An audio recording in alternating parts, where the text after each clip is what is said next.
No pude hablar con Aníbal, por eso hablé con vos, no nos ubicamos.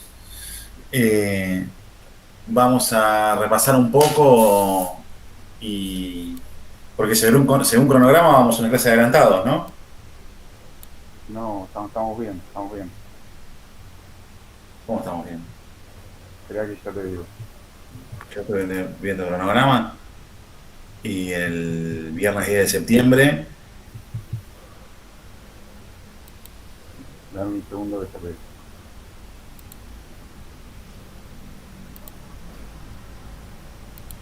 Ah, ok, sí, está bien. Estamos bien. Arge- No, Juan, vamos bien.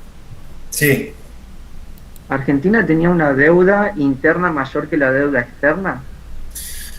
la respuesta es ni, no, pero al mismo tiempo hay un contexto a mediados de los 30, el texto lo refiere en la moneda del 33, donde el peso de la deuda interna es mayor. Pero esto tiene que ver también con las prácticas vinculadas a las políticas monetarias y fiscales. ¿Se entiende? No. Hay un momento en el que sí, pero en el momento en el que sí, recordar que hay control de cambios. A Eso ver, hace. esa deuda, o sea, esa deuda interna, ¿qué es? ¿Qué debe Argentina? No entiendo. A ver, explicamos un poco más. A ver si te entiendo yo.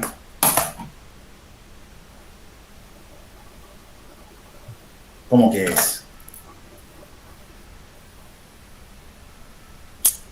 O sea, una deuda externa yo lo puedo entender. A Argentina le prestaron plata, ¿no? Para Sí. financiarse. Pero una deuda interna, ¿con quién? Y con actores del mercado financiero local, ¿por qué no puedes tener deuda interna? Digamos, todos los gobiernos se fondean con deuda externa y deuda interna. Ahí te entiendo la naturaleza de tu pregunta. Todos los gobiernos se fondean con, bueno, todos los gobiernos, digamos, que tienen que fondearse suscribiendo deuda. Se fondean con deuda externa y con deuda en la plaza local nominada en moneda local, idealmente, ¿no? Eh, y cuando uno piensa en la deuda, o piensa en deuda, no es importante solamente el origen de los fondos, es decir, son acreedores internos o no, sino dónde está registrada legalmente esa operación financiera. ¿Se entiende? ¿Quién tiene la jurisdicción legal eh, de ese contrato? ¿Me explico? Es deuda que se emitió, que se tomó en qué plaza, en la plaza de Londres, en la plaza de Nueva York o en la plaza de Buenos Aires. ¿Me explico? Bueno, la deuda interna en general es una deuda que se toma, digamos, con actores del mercado financiero local, regularmente emitida con moneda local, eh, y que tiene que ver básicamente con las mismas estrategias que con la deuda externa, muchas veces bonos, certificados. En este contexto nosotros vimos, por ejemplo, el empréstito patriótico, ¿no? Que conversaba en la clase pasada. ¿Entienden eso? David, vos que me preguntaste. David, Sí entiendo un poco. Nada más que era eso más que nada, porque dice ¿entendés un poco qué es lo que no entendés? que la deuda interna flotante era una carga más pesada que la deuda externa. Y O sí, en un sea, momento la carga es mayor, ¿qué tiene de raro? O sea, vos no tenés que atribuirle a la Argentina del 2021 las mismas características que a la Argentina de 1914, 23, 28, 32, 33. ¿Me explico? que Es deuda interna. Digamos, eso no es ninguna cosa oculta de mandinga, digamos. Ustedes ven bien, yo no estoy viendo bien mi power. Se ve Sí, bien. se ve bien. Sí, sí, se ve. Bueno, vamos a comenzar Ya, Juan, me entonces. dejás Sí. decir una cosita nomás para redondear. El tema con la deuda, vos pensás que el Estado, en el medio de una depresión a nivel mundial, eh, recauda menos divisas por exportaciones y no le llegan capitales. Tiene un problema fiscal porque hay que recortar importaciones. Vos pensás que a principios de la década del 30 el Estado se financia cobrándole impuestos a todo lo que vos importás. Y Entonces, bajan el valor de la CESPO también. claro, entonces de alguna manera había que financiarse, y en ese contexto, de hecho no lo hace solo Argentina, lo van a hacer la mayor parte de los estados del mundo en la época, se van a financiar, por ejemplo, con el mercado financiero interno, como emitiendo bonos, es decir, un bono que vale tanto, que te paga tanto interés. Lo que pasa es que vos imaginate que la recuperación se va a retardar, si arrancamos del 29 o del 30, 5 años más o menos. Y vos todos los años te tenés que financiar de alguna forma, y esa era una de las maneras que se utilizaron, por lo menos hasta mediados de los 30, cuando la economía empiece a repuntar. Ahora sí, Juan. Pero lo más general es de carácter conceptual. Tenés que entender que no se emite solamente deuda externa. Claro. Y que lo importante de la deuda es dónde se suscribe el contrato y contra qué bonos nominados en qué moneda.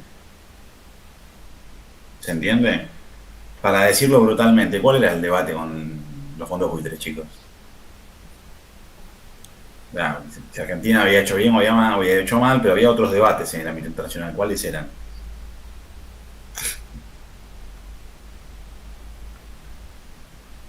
¿Qué es lo que estaba en cuestión en la decisión de Griesa, chicos?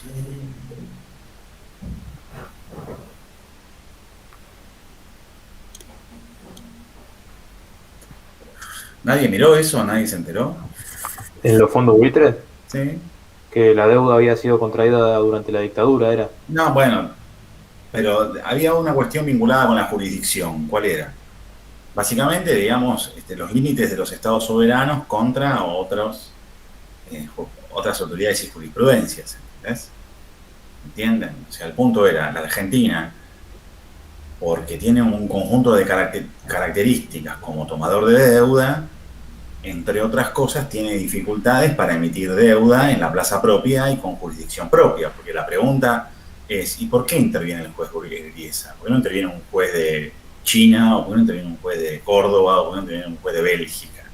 Bueno, interviene el juez Griesa porque esa deuda se emitió en la plaza de Nueva York. La operación no se realiza en el mercado local. Ahora bien, no hay ninguna condición, más allá de las estructuras generales del funcionamiento de la política financiera, que indique que necesariamente toda deuda debe emitirse en la plaza de Nueva York o en general en una plaza extranjera. Por ejemplo, parte de los debates de las relaciones comerciales internacionales tenían que ver con que, dado que la renegociación de la deuda argentina tenía una parte voluntaria, una gran parte voluntaria, eso ha provocado muchos debates, y otras plazas, como por ejemplo la de Bruselas, digamos, habían presentado opiniones favorables en sentido de desarrollar una publicidad que tuviera una mayor protección sobre las decisiones de los estados soberanos, de manera tal de convertirse en una plaza atractiva para la toma de deuda de países, digamos, vamos a la metáfora de subdesarrollados, ¿se entiende? Pero esta discusión lo que pone en evidencia es que no hay motivo alguno por el cual yo tenga que tomar siempre A, deuda externa, B, siempre en la misma plaza, C, en moneda extranjera, D, que no lo pueda hacer en mi plaza. En todo caso, lo importante para el análisis es pensar, bueno, ¿y por qué se toma así? Entonces, por ejemplo, recién Sebastián dio un caso. Dado que los ingresos de Argentina iban en un sentido, que el mercado internacional iba en un sentido, la Argentina tenía dificultades para tomar deuda en el extranjero, y al mismo tiempo la deuda que ya tenía era pesada porque la devaluación había provocado, la devaluación más la evolución de la balanza comercial había provocado que esos egresos fueran muy pesados. Resulta de lo cual, la Argentina comienza a desarrollar una estrategia de desarrollo de financiamiento diferente, y esa estrategia de desarrollo diferente va haciendo que progresivamente la deuda interna sea más pesada que la deuda externa. ¿Entiendes? Pero al mismo tiempo esta discusión financiera nos lleva bien sobre otros debates, ¿no? Y el debate principal es un debate de tipo monetario, pero al mismo tiempo bien central para la política económica, no solo argentina, sino en general, y es, digamos, ¿cuándo uno puede observar que el Estado interviene en la economía? Digamos, ¿cuáles son los sectores más neurálgicos, diríamos así, en los que uno puede percibir la intervención del Estado? Bueno, uno de los sectores más neurálgicos es en la emisión de dinero, chicos. Digamos, uno puede tener una perspectiva. la perspectiva más clásica, más asociada al liberalismo, era que el ajuste interior debía ser resultado del balance exterior. Esto quiere decir, digamos, que básicamente la cantidad de dinero que una economía estaba en condiciones de emitir tenía que ver con el saldo de la balanza, fundamentalmente con el saldo de la balanza comercial. Por ejemplo, en el predominio del patrón oro, esto implicaba que a determinada cantidad de patrón oro uno puede, perdón, a determinada acumulación de oro, uno puede emitir una cantidad u otra de dinero, ¿no? Ahora bien, ¿cuánto puede intervenir el Estado en eso? La creación de los bancos centrales, digamos, ¿cuáles son las funciones de los bancos centrales? Regular la tasa monetaria, regular la tasa de interés, ¿no? Y entonces, eso hay que regularlo. El dinero no es otra mercancía más que tiene que encontrar su punto de equilibrio básicamente por los efectos automáticos de la asignación de recursos a través del mercado, o el Estado tiene que intervenir. Si el Estado tiene que intervenir, ¿cuánto tiene que intervenir? Si interviene, tiene que hacerlo con políticas cíclicas, procíclicas o anticíclicas. Estos son debates muy importantes cuando uno piensa, digamos, por ejemplo, proteccionismo, libre cambio, pero también cuando uno piensa que es algo que incipientemente nosotros tenemos que comenzar a pensar, que son lo que van a hacer las políticas keynesianas, que a mediados de la década del 30 todavía uno no puede decir que esas políticas existían como tales, pero de todas maneras ya podemos decir que empiezan en el horizonte a haber, digamos, signos distintivos de un mundo que va a cambiar en términos del tipo de intervención que el Estado va a asumir sobre la economía. Y una de las instituciones estrellas son los bancos centrales. De hecho, por ejemplo, digamos, una economía que a su interior es fuertemente librecambista es la norteamericana. ¿Y Estados Unidos tiene banco central? No. Como tiene la Reserva Federal, digamos. No. Que muchas veces, La Reserva Federal, sí. muchas veces hace las veces de Banco Central, pero no es exactamente. Esas diferencias son muy importantes. Pues si yo regulo la cantidad de dinero, ¿qué regulo? La base monetaria. Y si regulo la base monetaria, ¿qué regulo? La circulación de dinero. Y si Los regulo- precios de la economía. O sea, la inflación. Bueno, la inflación, no sé. El tipo sí, de cambio. No, ¿quién dijo la inflación? Yo, David. No, la inflación es una cosa. Vamos a decirlo ahora, porque si no, digamos, chicos, la inflación es una enfermedad. Sí, Yo estoy usando una metáfora. sí, La inflación es una enfermedad. sí, es una re enfermedad. Bueno, David dice que sí. ¿Quién más dice que sí? Y en cierto punto se podría decir que sí, porque La hace enfermedad que es un no lo pierda. síntoma. ¿Quién dijo Es síntoma? un síntoma. Primero- ¿Quién dijo síntoma? Yo, Juan Castillo. Exactamente. Porque algo anda mal, se manifiesta de esa forma. ¿Se entiende? En ese sentido, forzando la metáfora, en ese sentido, forzando la metáfora, uno puede decir, bueno, parecido a la fiebre. Uno no está enfermo de fiebre. Sabe que porque hay fiebre hay algún problema en el sistema inmunológico, pero no está enfermo de fiebre, ¿se entiende? Y los motivos por los cuales uno puede tener fiebre son infinitos. Entonces, no es que uno tiene un banco central para controlar la inflación. En todo caso, en un contexto inflacionario, O sea, el Banco Central fue como para dar una nueva orientación a la política monetaria. O sea, todavía no se tenía una idea clara de qué se iba a hacer. ¿qué quiere decir eso, David? O sea, cuando vienen, no sé quién, creo que es un extranjero, no sé quién es el que viene a dar las pautas. Sí, ¿qué quieres decir? Sí, viene a decir las razones por las que se debería crear un banco central. Bueno, pero ¿cómo viene? ¿Que vino nadando y entró por la fuerza o lo llamaron? Lo llamaron. Y bueno, entonces imagínate que existe en el equipo económico cierta idea de que es necesario desarrollar nuevos instrumentos. ¿Se entiende? Es claro que en la década del 30 cambia un diagnóstico sobre, en general, la forma en que el Estado tiene que intervenir en la economía y en particular, en este caso, sobre la política monetaria. ¿De qué nos habla fundamentalmente la creación del Banco Central? En términos muy generales, fuera de la política monetaria. ¿De cuál es el objetivo principal? No, sí, pero en todo caso, ¿de qué tipo de nuevas cosas nos habla eso? Uno mira la creación del Banco Central y ¿qué ve de nuevo? Fuera de la política monetaria, vuelvo a repetir. La regulación de la tasa de interés. Fuera de la política monetaria. Que es el banco de los bancos.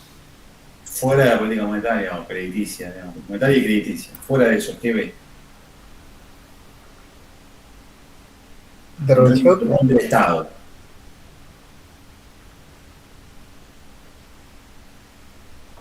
Intervención. ¿Y eso qué querría decir? A ver. Una presencia más fuerte del Estado y o de un organismo. Cada uno en principio lo que puede ver es decir, bueno, yo acá tengo una decisión de política pública que implica tener más presencia y más instrumentos estatales para intervenir sobre la economía. ¿Hasta acá estamos de acuerdo? Sí, sí. Ahora, así como decíamos en la metáfora de que la fiebre puede tener infinidad de orígenes, también tenemos que decir que la intervención del Estado puede tener diferentes sentidos. ¿Estamos de acuerdo? Sí. Entonces, en principio, lo que nosotros estamos viendo es un cambio en el rol del Estado, un cambio en las políticas, todavía no en las políticas públicas, sí en las políticas públicas, pero no en el sentido de la acción directa de los policymakers, sino en el sentido del desarrollo de más herramientas de política pública. ¿Me explico? Es un proceso que se va a ir intensificando en la segunda mitad de la década del 30, sobre todo, y que va a empezar a encontrar su pico más alto probablemente durante el peronismo. Una consulta. ¿El Banco Central son de los grandes ejemplos de la intervención del Estado en, no sé si en algún sentido yo te diría que ninguna institución, digamos, tiene más centralidad para entender la intervención del Estado sobre la economía que el Banco Central? Eso en cualquier lugar del mundo, ¿se entiende? El asunto es que la Argentina no tenía y ahora lo va a tener. ¿Es una argentinada? No, en la década del 30 buena parte de las economías latinoamericanas, y no solo latinoamericanas, comienzan a desarrollar estas instituciones. Hay ciclos de creaciones de bancos centrales, finales del siglo XIX, digamos, en las últimas 2 décadas del siglo XIX, también se crearon bastantes bancos centrales en el mundo, sobre todo en Europa, y en la década del 30 en América Latina. Niemeyer no va a venir solo a la Argentina, Niemeyer recorre buena parte de América Latina recomendando, casi tiene un manual Niemeyer que adapta a cada región. Y esto de que Niemeyer tiene un manual no es menor. ¿Por qué? Porque un compañero dijo, bueno, ok, yo lo que puedo ver es que va a cambiar el rol del Estado. Yo le agregué sí, ok, se desarrollan nuevos instrumentos de política pública, todavía no vimos el sentido de las intervenciones, pero sabemos que el Estado, en caso de decidir intervenir, tiene muchas más herramientas. De hecho, acaba de desarrollar una herramienta que tiene por objetivo básicamente controlar la cantidad de emisión monetaria y vía la cantidad de emisión monetaria, la tasa de interés y en ese sentido, digamos, el nivel general de las inversiones. ¿Me explico?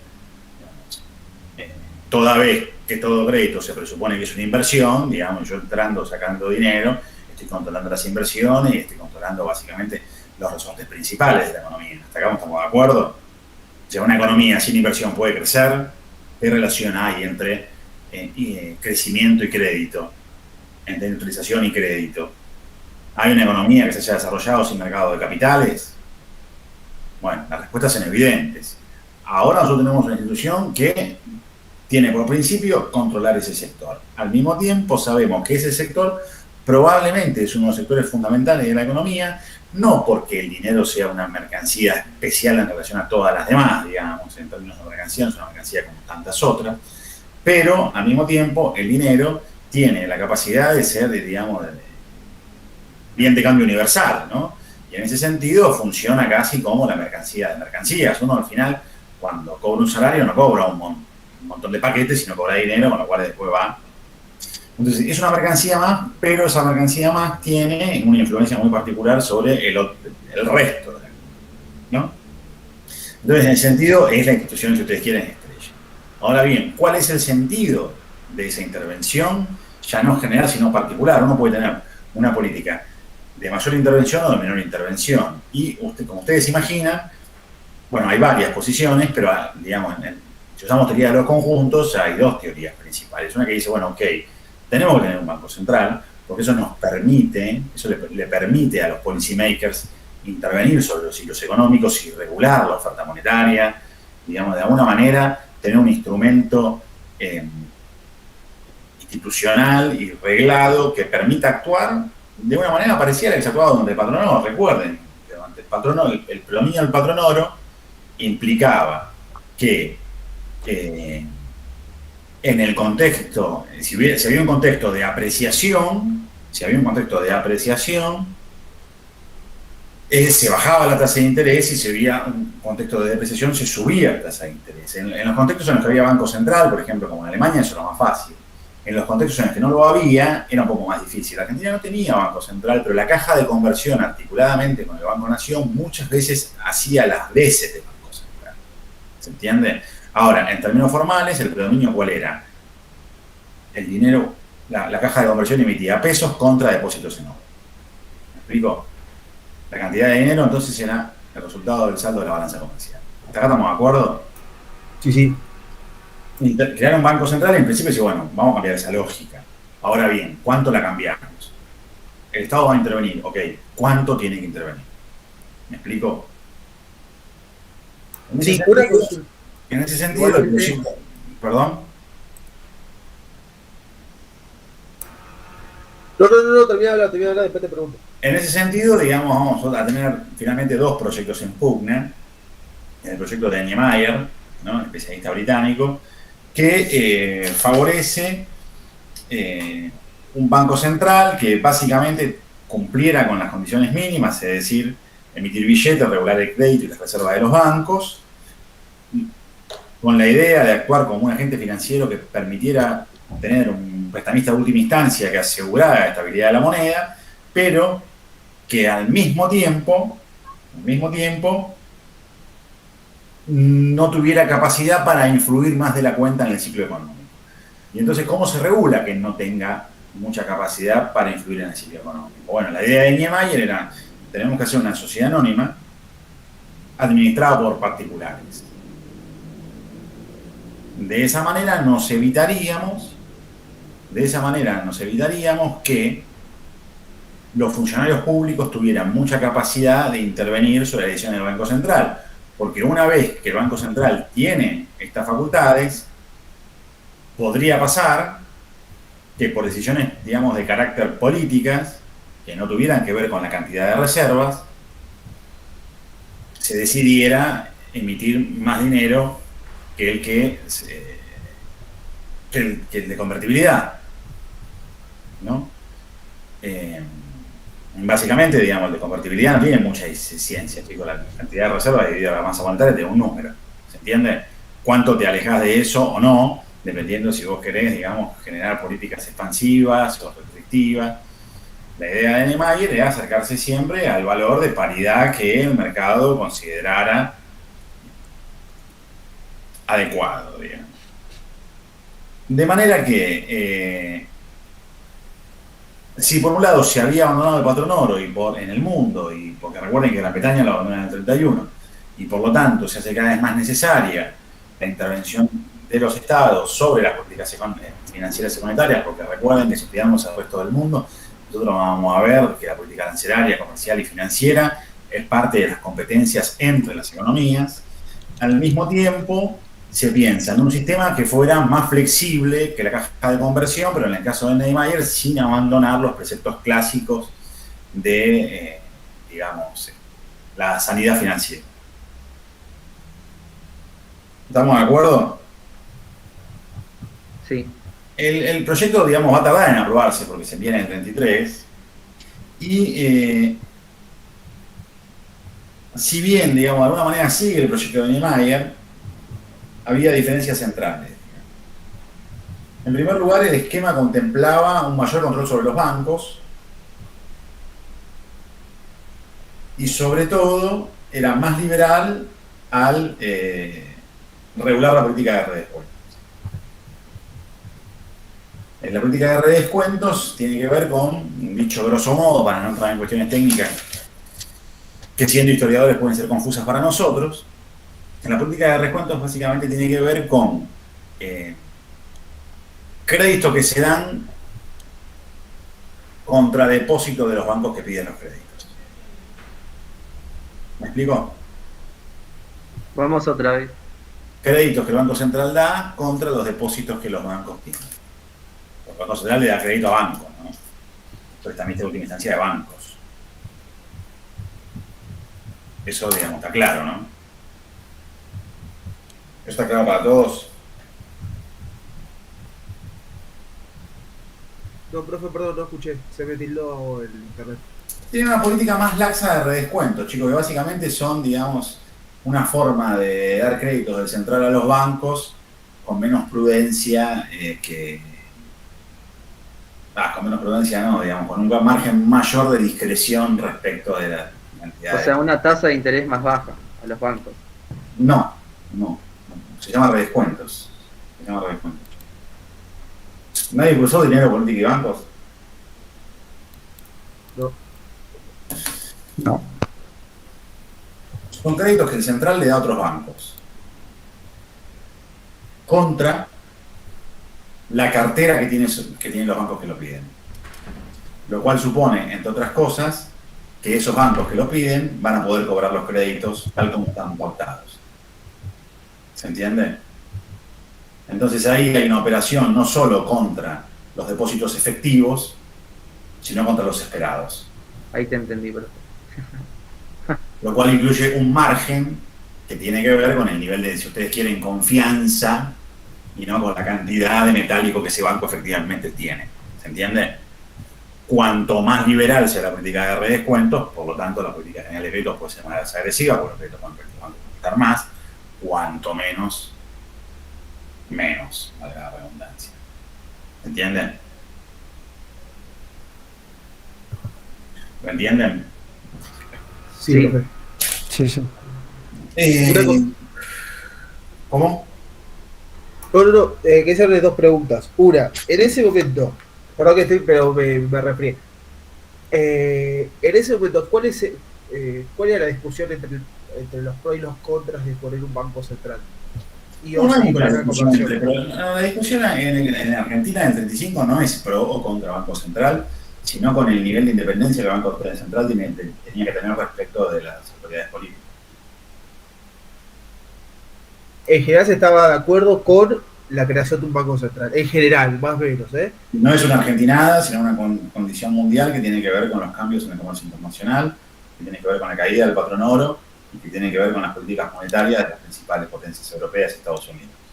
De resultas de lo cual, los flujos de capital internacionales empiezan a tener un ciclo diferente al del predominio del patrón oro e incluso al del patrón de cambios oro, que hace necesaria una mayor intervención del Estado, de los estados sobre esos capitales. Principalmente mayor control. Ahora, por supuesto, el asunto es siempre cómo hacer para controlar el movimiento financiero golondrina, pero al mismo tiempo generar confianza para que esos capitales vengan, ¿se entiende? Sí. Es decir, si vos tenés un tipo de cambio que depende del stock de capital, y el stock de capital depende de los flujos de capital, y vos no regulás la entrada y la salida, bueno, tu tipo de cambio te lo ponen los dueños de ese flujo de capital. ¿Se entiende? Sí. Ahora, si vos regulás demasiado, pues sí, bueno, para eso es una locura. Ahora, si vos regulás demasiado, puede ser que los dueños de esa digan, yo no voy. ¿Se entiende? La década del 30 en términos internacionales es una década de mucha especulación contra las monedas nacionales y es una década en la cual la política monetaria es utilizada como básicamente el margen de productividad de las economías. Yo no quiero entrar en el patrón oro, chicos, ese es el problema. Yo estoy dando vueltas cuando quiero entrar en el patrón oro porque ustedes lo vieron en historia económica y social general. Ahora bien, ¿qué establecía el patrón oro? Es una cosa mundial, no argentina. Que un gobierno tenía sus billetes tenían que estar respaldados por la cantidad de oro que tenía en sus reservas. Y que podía, ¿qué? Emitir, ¿qué? Convertirla. O sea, básicamente el patrón oro implica que todo billete es convertible a determinada paridad en su equivalente en oro. ¿Estamos? Que la entrada y salida de oro a ese nivel de convertibilidad es libre. ¿Me explico? Y que el gobierno no emitirá más dinero que el stock de oro que tenga. ¿Estamos de acuerdo? ¿Eso qué evita? Lo que evita básicamente es que haya devaluaciones competitivas. ¿Qué quiere decir esto? En el comercio internacional, ¿quién tiene que ser el que vende? Argentina. No, en el comercio internacional, chicos, no en Argentina. En el comercio internacional, hablando del patronato. ¿Quién es el vendedor? No estoy hablando de un país, es una cosa conceptual.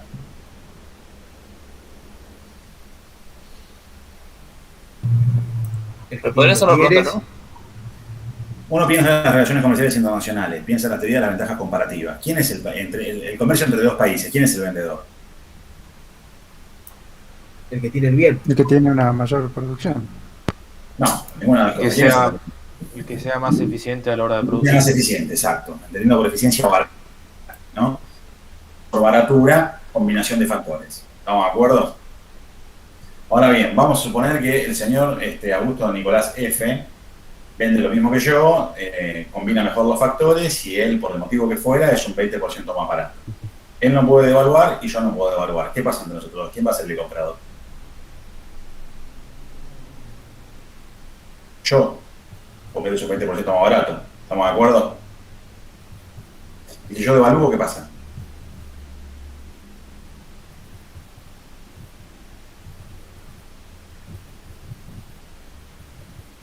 Te volvemos. Ahora vas a ser vos. ¿Me hago más barato? ¿Yo mejoré en algún punto mi producción, mi productividad? No. No, pero vendés más barato. Sí, pero ¿qué? Porque en términos internacionales yo desacoplé algunos factores, principalmente el salario, ¿no? O sea, o los bienes interiores, y al desacoplarlos me hice más barato, aunque no soy más eficiente. ¿Me explico? Sí. En ese caso, el señor Agustín Nicolás F. ¿Qué haría?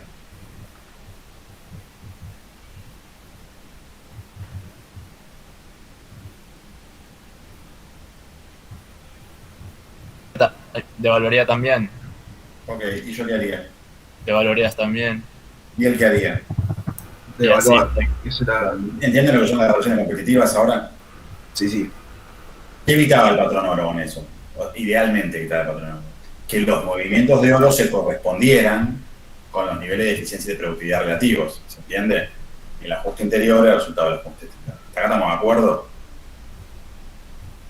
Sí. Ahora, pero no se abandonó. De manera que la política comercial internacional en los 20 y en los 30 va a ser un delicado equilibrio entre. Yo tengo un límite para devaluar. Y es que, digamos, la gente que tiene capital en economía raja porque yo devalúe. ¿Se entiende? Porque subí o bajé la tasa de interés. Y Agustín Nicolás F. también. ¿Se entiende? Si tenemos políticas colaborativas y dialogamos, tratamos de mantener un tipo de cambio cada uno que refleje de alguna manera las productividades relativas y los intereses sectoriales de cada economía. ¿Se entiende? Ahora, ¿qué pasa si no la tenemos? Empezamos a competir entre economías ya no solo por los niveles de productividad relativos, sino también por la política monetaria, la política arancelaria, la política fiscal, la política crediticia, ¿se entiende? Que dan más o menos márgenes de rentabilidad a los capitales que entran o salgan. ¿Se entiende? Bueno.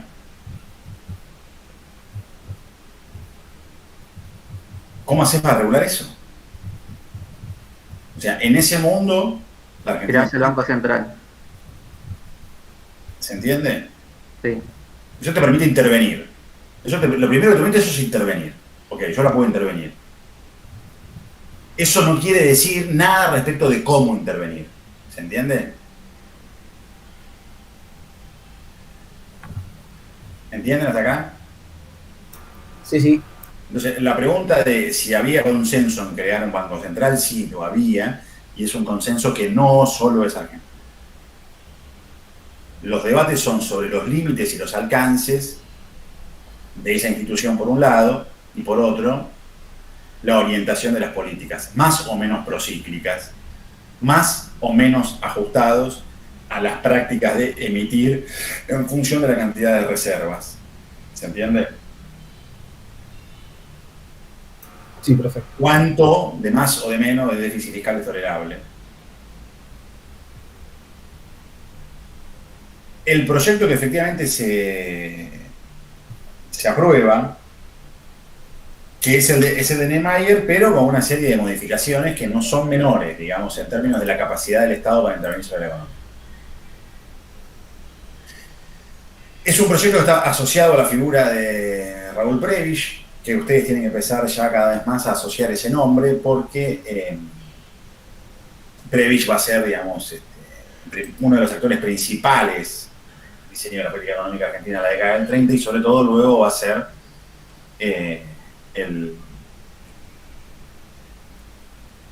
director de la CEPAL, ¿no? Que es el organismo de Naciones Unidas para América Latina. Y después luego va a ser el creador del afamado Plan Prebisch, que ya discutiremos más adelante. El proyecto de Prebisch, que Prebisch estaba vinculado al grupo Pinedo y que había hecho estudios en Australia, había hecho una especie de pasantía de investigación en Australia, una persona de un técnico. El proyecto de Prebisch, que era gerente de investigación del Banco Nación, incluía, en primer lugar, una mayor vigilancia del Banco Central sobre los bancos, porque recuerden que el Banco Central, además de lo que yo dije, es fundamentalmente un prestamista de última instancia. ¿Qué quiere decir prestamista de última instancia, chicos?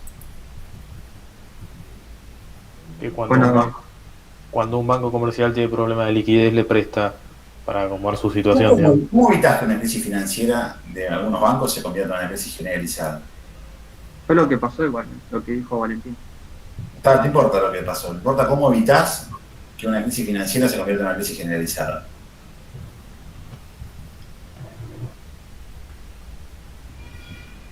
Cuando vos en cierto punto le das una estabilidad al sistema monetario, pues las corridas a veces, como fue la crisis del 30 o por ejemplo del 2001, es lo que genera que después todo el resto de la economía se caiga. Y si vos tenés un banco grande que por algún motivo cualquiera X, pero no tenga que ver con la política general de la economía, quiebra, ¿qué haces? Lo puedes rescatar, como hizo en 2008 Estados Unidos. ¿Qué quiere decir un rescate? Darles plata para que solventarle sus problemas. Prestamista de última instancia, chicos. O sea, cuando hay un problema serio O como la tarjeta de crédito. No sé qué quiere decir la tarjeta de crédito, David. ¿Qué quiere decir eso? Se supone que la tenemos que utilizar en última instancia, con él. Ok. Cuando el sistema bancario, digamos, cuando una institución del sistema financiero corre el riesgo de quebrar, el Banco Central rescata. Ahora, ¿rescata y qué hace cuando rescata? Además de evitar que esa crisis se traslade y tenga efectos particularmente depresivos.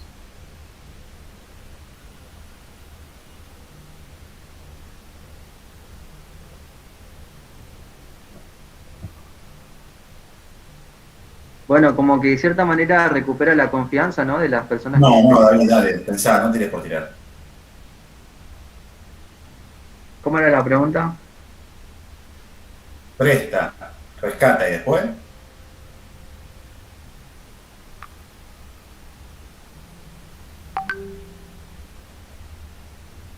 O sea, le cobra un interés después. Bueno, ese banco quebró, ¿no?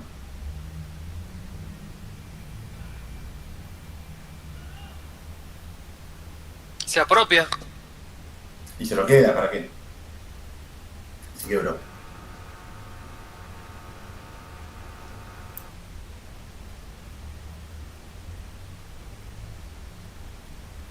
Refinancia, deuda. Se liquida, chicos, se liquida la cartera para recuperar los activos. Ahora, esa liquidación que se va a hacer a través del Instituto Movilizador, junto con el Banco Central, se crea el Instituto Movilizador de Inversiones Bancarias, se hace, digamos, paulatinamente para no depreciar los activos. Por ejemplo, para poner casos concretos que sean más fáciles de pensar. Con la crisis del 30, ¿no? En Argentina. ¿La Argentina exportaba más o menos? exportaba más. Luego de la crisis cae sus exportaciones. Entonces después de la crisis exportaba menos, David. Exportaba menos, ¿por más o por menos valor? Menos valor. Menos valor, ok. De manera que las empresas rurales tenían mayor o menor valor después de la crisis. Menor. Menor. Okay. Las empresas rurales que tenían créditos, las empresas rurales eran hablando fundamentalmente de tierra, ¿no? Ahora, las tierras que estaban hipotecadas, ¿el peso de la hipoteca era mayor o menor? ¿Mayor? Mayor, claro, porque ahora vale menos. ¿Qué haces? ¿Pagás o no pagás la hipoteca? Y se te complica para pagarlo. Bueno, en muchos casos se dejó de pagar, digamos. La década del 30 lo que vos tenés es un enorme aumento del amor hipotecario del Banco Hipotecario Nacional. Ahora, si el Banco Hipotecario Nacional, liquidaba, o sea, tomaba posesión del activo, ¿qué pasaba con esos activos? Había que venderlos, ¿no? ¿A qué valor? Mercado. ¿Y el mercado que indicaba? ¿Un valor a la suba, a la baja? A la baja. ¿Y entonces el banco recuperaba la que había puesto? Y no recuperaba. Entonces, ustedes, este ejemplo, o sea, en 1933 el Banco Hipotecario Nacional va a desarrollar una política de conversión de cédulas, que es muy importante. El banco prestaba cédulas y esas cédulas en el 33 que había prestado, digamos, va a haber una conversión, te dan cédulas viejas, cédulas nuevas, las cédulas viejas y las cédulas nuevas aplazaban los cobros y bajaban la tasa de interés. ¿Para qué? Para darle aire a los productores agrícolas y ganaderos para que puedan pagar. ¿Por qué? Porque en caso contrario el banco se haría de una cartera con activos depreciados, que en caso de venderlos depreciaría aún más el valor del mercado de esas tierras, con lo cual depreciaría aún más su cartera y dificultaría aún más el cobro de los créditos de aquellos que todavía seguían pagando, con lo cual se aumentaría la mora. Entonces, si vos tenés un banco con una gran mora y con activo depreciado, tenés un banco que ¿qué le pasa? ¿Que quiebra o está por quebrar? Quiebra. Claro. Actualmente podría quebrar. El Banco Hipotecario Nacional desarrolla una política en el 33, que es la de la conversión de cédula, es una política muy arriesgada, pero lo que intenta es evitar la depreciación de los activos que tiene el banco, que son las tierras que están hipotecadas. ¿Me explico?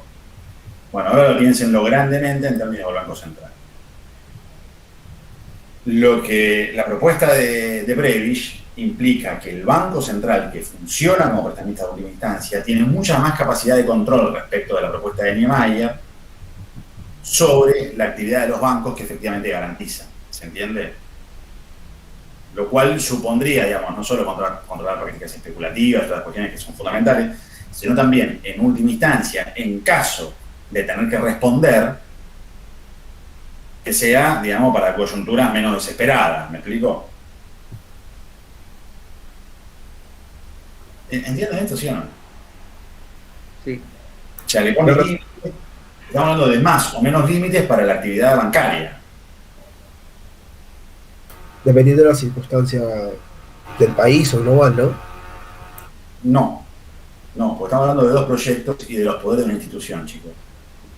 El proyecto de Prebisch le otorgaba más facultades al Banco Central que las que le otorgaba el proyecto de Niemeyer. Todavía no estamos hablando de cuál fue la política del central. Estamos hablando de las capacidades que tenían esas instituciones, los proyectos que están en pugna. ¿Se entiende? Después vemos qué se hizo. ¿Entienden, sí o no? Sí, perfecto. Una cosa es lo que yo puedo hacer y otra cosa es efectivamente lo que hago. No son lo mismo. Mucho menos en política económica. ¿Estamos de acuerdo? Sí. El proyecto de Prebisch, el proyecto que finalmente se aprueba, incluye una mayor vigilancia sobre la actividad bancaria, una mayor liberalidad en el uso de la política de redescuentos y mayores instrumentos para desarrollar políticas anticíclicas. Y así como en el caso de Niemeyer proponía la creación de una institución administrada fundamentalmente por particulares, en el caso del proyecto que efectivamente se aprueba, que es el de Prebisch, en cambio, si bien el directorio tiene una alta composición de una alta representación de las empresas privadas, entre otras, y esto quiero que lo registren porque podamos hablar del proceso de organización, del Banco del Hogar Argentino, que es el banco que más capital suscribe, y por lo tanto que más representa, el banco privado que más capital suscribe y que por lo tanto mayor representación tiene en la creación del Banco Central. Si se garantiza, digamos, una alta participación del capital privado en la dirección del banco, al mismo tiempo el presidente del Banco Central, en el proyecto que finalmente se aprueba, que es el de Prevish, es nombrado por el Senado. ¿Ya o no? Un funcionario político. ¿Se entiende? Ahora se entiende mejor porque estamos hablando de que las discusiones eran sobre la falta de independencia o sobre el exceso de independencia. ¿Cuál era el foco de la discusión?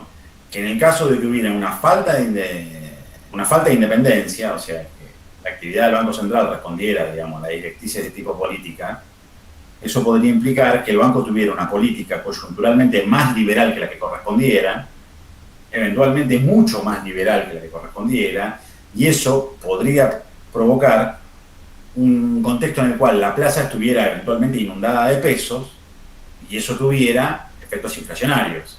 ¿Se entiende? ¿Entienden, sí o no?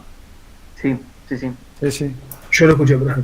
Se le manda una carta, a Pinedo, ¿no? ¿Cómo?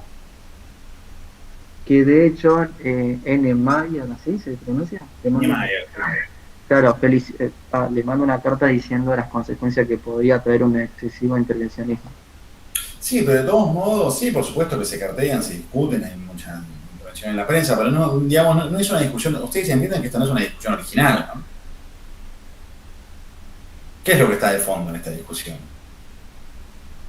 ¿La intervención o no? Claro, ¿y cuánta? Digamos, no es, digamos, una discusión original, ¿me explico? Pero al contrario, no tiene nada de malo que no sea una discusión original. Es muy importante, que están discutiendo temas muy fundamentales, que claro, como no hay nada nuevo bajo el sol, se discuten temas que se vienen discutiendo hace muchos años. ¿Se intervino mucho más de lo que propuso Niemeyer? ¿Cómo? ¿Se intervino mucho más de lo que propuso Niemeyer? Te repito, no estamos hablando todavía de lo que es la política concreta, sino de los instrumentos. En términos de los instrumentos, sí, el proyecto que aprueba le otorga al Banco Central más instrumentos que el que Niemeyer proponía y una menor independencia respecto a las autoridades políticas que la que Niemeyer recomendaba. ¿Estamos de acuerdo? Sí. Seba, ¿querés agregar algo sobre el Banco Central?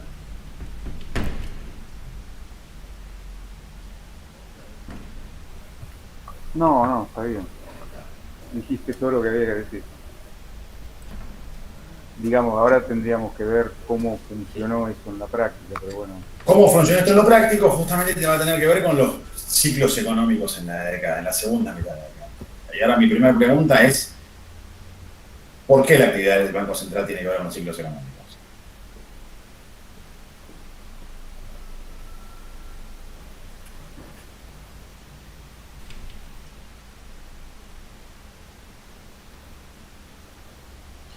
Porque es la que ayuda, en todo caso, a superar las crisis, con la contracción del crédito cuando tiene que hacerlo y con la emisión y darlo cuando tiene que dar estímulo a la demanda. Bueno, tu respuesta es parcialmente válida. ¿Por qué es solo parcialmente válida?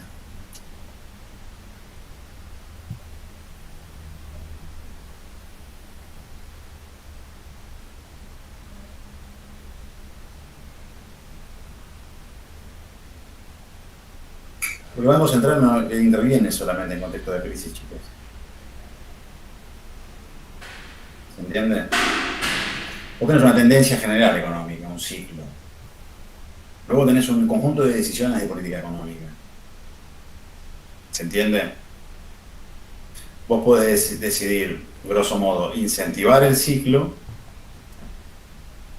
o aplicar políticas anticíclicas. Se entiende que vayan en sentido contrario al ciclo económico, por ejemplo, digamos. Está habiendo un aumento de la demanda y vos comprás el crédito. Porque querés frenar ese aumento de la demanda. O al contrario, digamos. Hay poca demanda y vos ponés mucho crédito en la calle. ¿Me explico por qué? Porque querés incentivar la demanda. ¿Se entiende? Entonces, para entender la política del Banco Central, uno tiene que entender primero cuál es el contexto, cuál es la naturaleza del ciclo económico que estamos hablando. ¿Estamos de acuerdo? En ese sentido, lo primero que hay que decir es que hay un ciclo expansivo entre 1934 y 1937, no solo en Argentina, sino en buena parte. Ahora vamos a ver qué hace el Banco Central en ese contexto. Luego, tenemos una nueva recesión en el 37-38, una caída de las exportaciones, una caída que va a rondar el 30%, y esto tiene que ver con que en 1938, digamos, estamos en los prolegómenos de la Segunda Guerra Mundial. ¿Estamos de acuerdo? ¿Hasta acá? Hoy parece que están todos dormidos, no me están dando bola, así que yo no sé si mi clase está siendo malísima o ustedes no me están dando bola. No, sí, profe. Estamos todos atentos, profe. Sí, estamos escuchando. Yo quiero mostrarles ahora otra cosa, para hablar de los ciclos económicos.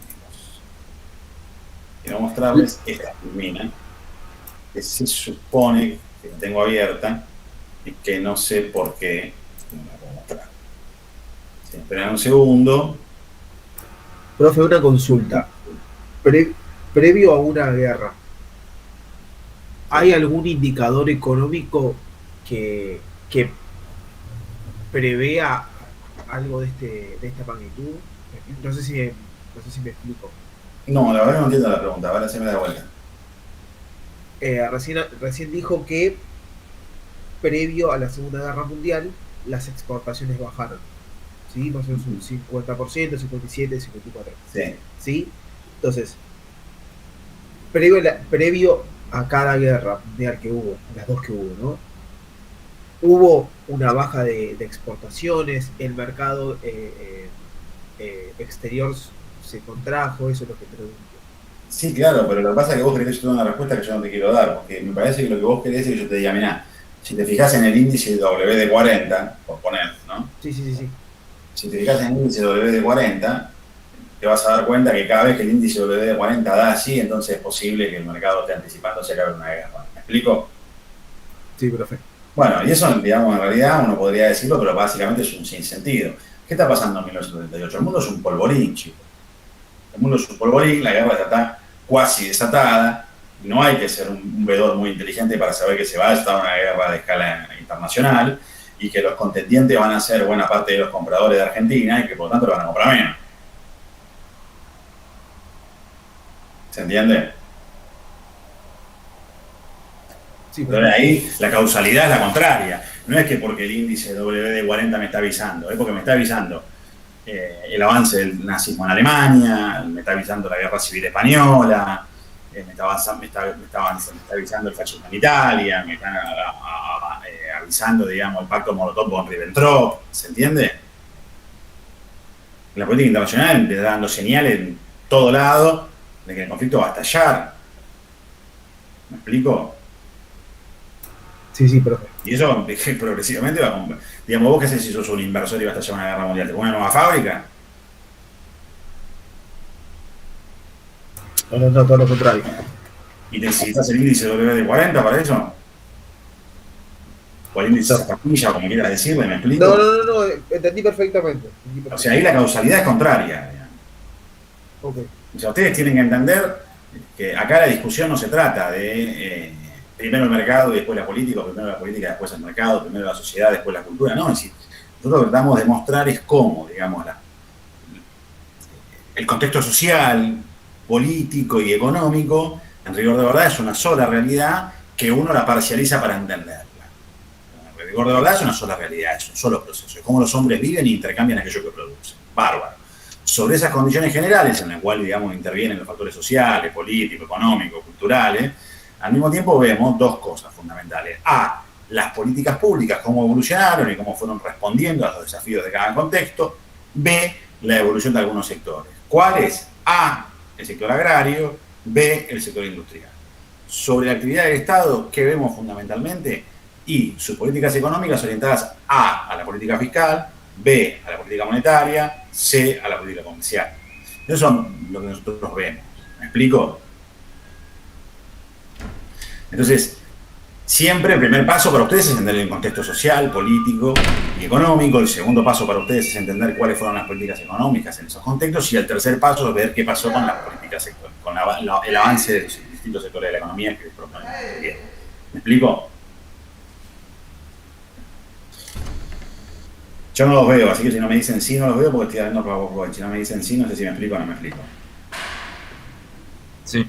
Sí, Dale, sí, dale, se listo. entiende, profe. Bueno, ¿están viendo el power? Sí, sí, se ve. Sí, profe. ¿Quién estaría de acuerdo con la frase cuando la construcción va bien, todo va bien? Yo. ¿Quién estaría de acuerdo con la frase que la construcción es básicamente, digamos, una actividad que muestra muy bien y muy rápido cuáles son las condiciones generales del ciclo económico? Yo estoy de acuerdo. Yo lo asocio con algo que hoy dicen que es por la obra pública en general. No, la obra pública más, pero la construcción es muy representativa. No estoy diciendo que no haya otro factor ni nada, pero la construcción es representativa, ¿sí o no? Sí. Sí, no. Sí. Sí, ok. Entonces todos se entienden porque yo les voy a mostrar ahora un gráfico de la construcción, ¿sí? Profe, pero usted, o sea, está preguntando si debo mirar la industria, esa industria para ver si el país va bien. No, yo no estoy diciendo, yo estoy diciendo que hay una metáfora en general que nos indica que hay una fuerte correlación entre la evolución general del PBI y de la actividad de la construcción. Eso es una correlación que se evidencia empíricamente en todos los lugares donde se ha medido. Al mismo tiempo que la construcción tiene efectos multiplicadores. Esas son dos evidencias empíricas que se han registrado en diferentes lugares. ¿Acá estamos de acuerdo? ¿Cómo efectos multiplicadores? Sí. Sí. Efectos multiplicadores, ¿qué son los efectos multiplicadores? No sé. Que a través de un factor se empieza a movilizar todo. Claro, a través de la construcción deriva en otras. La construcción genera lo que son los... Chicos, la construcción, sí, lo que están diciendo, la construcción demanda mucha mano de obra, demanda muchos insumos, por lo tanto moviliza muchas industrias y contrata mucho trabajo, lo cual tiene efectos positivos sobre el conjunto general de la economía. Por ende se compra Mi estimado David, por ende claro, mi estimado David, yo celebro y valoro tu participación siempre con mucho entusiasmo y te lo agradezco, pero también te recuerdo, cuando decíamos en las primeras clases, que la universidad es acumulativa. ¿Estamos de acuerdo? Sí, perfecto. Efectos multiplicadores, no estábamos diciendo la fórmula de relatividad, chicos. Estamos todos de acuerdo con eso, ¿no? Por esos motivos es que yo considero que es pertinente mostrarles un gráfico de la construcción que muestra bien el ciclo económico. Podría mostrarles un gráfico del PBI, pero me parecía que era más colorido mostrarles un gráfico de la construcción. ¿Ven violeta? Sí. Sí. Violeta son la cantidad de casas construidas en Argentina en ese año. ¿Qué les muestra el gráfico? Fíjense 1929, ¿no? Que no está marcado con años, sino fíjense que el año aparece cada dos. Ya tenemos 28. ¿Se puede ampliar eso? Sí, se puede ampliar. ¿Ahí se ve mejor? No, más. Sí. Si puede ser un poquito más, mejor. Esperen, ya toqué la campanita, la copita esta que amplía, pero no, la computadora me está dando. Perdón. Pero ahí está. ¿Ahí lo ven? ¿Lo ven mejor? Profe, Sí, fíjese sí, que ahí abajo está. tiene una barrita que dice 80%, fíjese si ahí no le aumenta. Ya la amplié toda, ya te va a aparecer. ¿La ven mejor? Ah, ¿Ven 1929, sí o no? Acá. Sí. sí, profe, se ve. Acá está 29. Sí. La crisis en Argentina en rigor de verdad es en el 30, eso lo recuerdan, ¿no? Sí, profe. Ok. ¿Hasta cuándo cae la construcción? Hasta el 34. 33. Hasta el 34. Bueno, hasta el 33 está perfecto. 33 y a partir del 34 repunta. Hasta el 33, yo leí más. Hasta el 33. Ok. A partir de ahí, ¿qué tenemos? Un leve repunte, en lo cual en el 35 se tiene el mismo nivel que en el 32. Un leve repunte, pero fíjense que ese leve repunte continúa ¿hasta cuándo? Hasta el 38. Hasta el 38. 38.9, chicos. Fíjense acá. Sí. ¿Qué pasa en el Hasta 39? el 46, 48. No, acá hay una caída, mi amigo. en el 38 y 30, en Ay, mirá la curva. y 40 de Miren, la guerra. miren toda la curva, chicos. La curva es así, como está haciendo mi mouse. ¿Cómo viene hasta el 46 crecimiento? Acá hay caída, chicos. Respecto al 40 hay una caída. Sí, perfecto. Este es el impacto de la Segunda Guerra Mundial sobre la construcción. Y este es el proceso expansivo que estábamos viendo del 34-37. ¿Lo ven? Sí.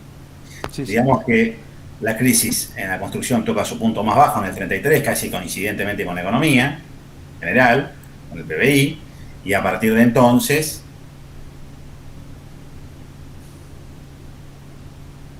hay una marcada recuperación. ¿La ven? Profe, ¿le puedo hacer una pregunta? Lo vamos a ver así, chicos. Yo no lo quería ver así porque es más aburrido. Miren el gráfico del PBI. Está la CEPAL. Amarillo es PBI.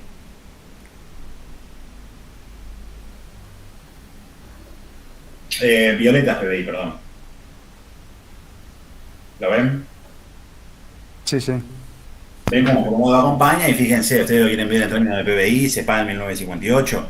Acá está el 29-30, acá está la caída y acá está la recuperación del ciclo, ¿lo ven? Fíjense la guerra, hay una caída. Una caída en principio que al igual que en la construcción, fíjense que la caída posterior a 1937-38, en términos relativos, es menor que la anterior, ¿no? O sea, nosotros acá en el 29 tenemos un shock del comercio internacional, ¿estamos de acuerdo? Sí, ¿no? Más o menos. Sí, profe, perdón. En el 39, por la Segunda Guerra Mundial, tenemos otro shock, ¿sí? ¿No? Más o menos. Sí. ¿Las caídas son iguales? No. Acá se parece una U apaisada y acá es una B corta marcada. Entre este ciclo y este ciclo, ¿yo qué tendría que preguntarme, lógicamente? ¿Por qué hubo esta diferencia entre uno y otro? Claro, ¿por qué la caída fue menor? ¿Se entiende? Profe, yo le iba a ¿Por hacer qué la caída fue menor? Claro, yo le iba a hacer ¿Perdón? esa pregunta con respecto, yendo al ejemplo que le... Yendo a la pregunta que le hice antes, y usted el ejemplo que vio del índice WD40 en forma de ejemplo. ¿Por qué, por ejemplo, Bueno, acá te lo voy a responder yo, ahora, rápidamente. Ok. ¿Están viendo el mouse? ¿Están viendo el mouse? Esto lo van a ver en la próxima clase. Lo que yo estoy viendo con el mouse ahora lo van a ver en la próxima clase. Acá lo que cambia son las políticas públicas y el peso del sector industrial, chicos. Acá lo que cambia son las políticas públicas y el peso del sector industrial. Y en el cambio de las políticas públicas, que es un tema no menor, entre los cuales, por ejemplo, aparecen nuevos instrumentos, por ejemplo, la creación del Banco Central, que te permiten desarrollar políticas anticíclicas, al mismo tiempo también hay un proceso de aprendizaje de los policy makers que el texto marca muy bien, ¿no? Fíjense los que leyeron el texto, que el texto dice, bueno, ojo, que hay un aprendizaje. Todo este desarrollo de nuevas instituciones, de nuevas capacidades estatales, va a tener una correlación fuertemente positiva con el resultado de una caída mucho menor respecto del impacto de la Segunda Guerra Mundial con el impacto de la crisis de 1929. Eso el texto lo marca muy claramente. Ahora bien, el ciclo expansivo 34-37, ¿por qué se explica? En primer lugar, porque los términos de intercambio de la Argentina se recuperan. Ustedes ya saben qué son los términos de intercambio. ¿Qué son los términos de intercambio?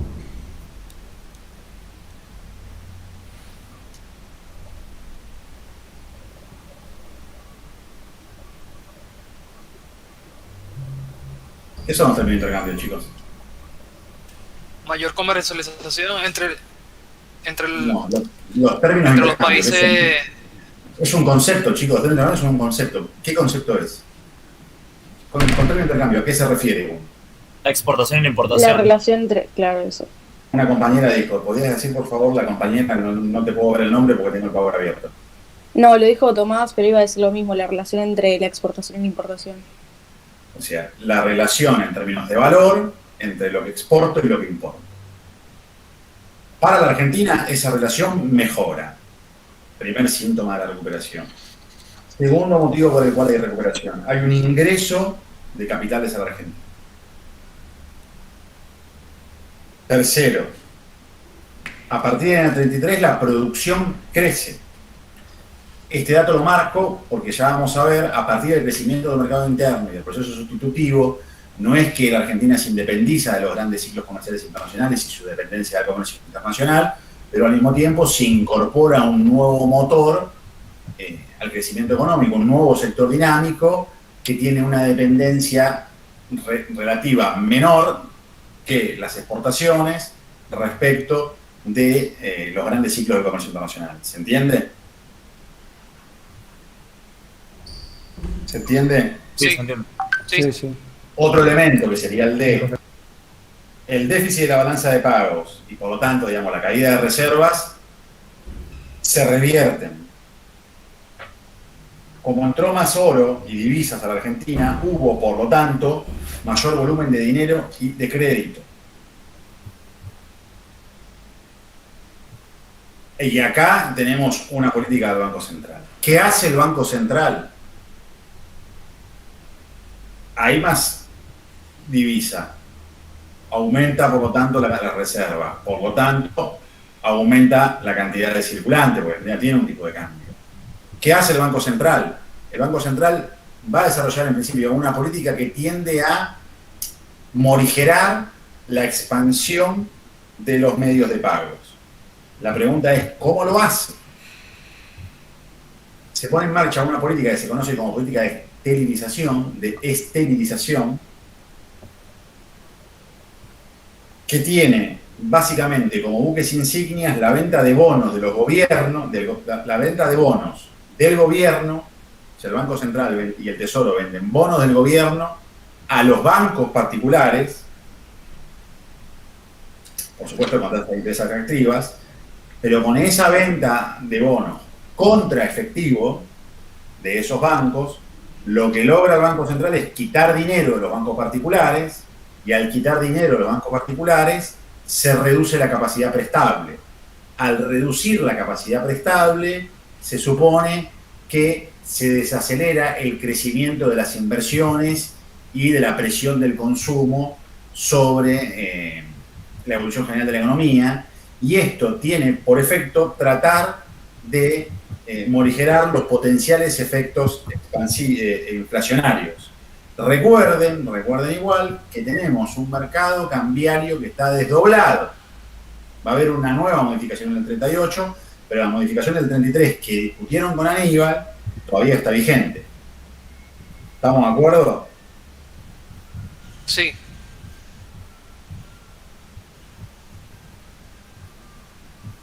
Esto se tradujo, por supuesto, en un fortalecimiento de las reservas. Ya contesto. Esto se tradujo, por supuesto, en un fortalecimiento de las reservas. ¿Hasta acá estamos de acuerdo? Sí. Es más, de hecho, ¿por qué el Banco Central puede desarrollar esta política de esterilización? ¿Cuándo un Banco Central puede desarrollar esta política tan activa? ¿Qué tiene que tener para poder desarrollarla?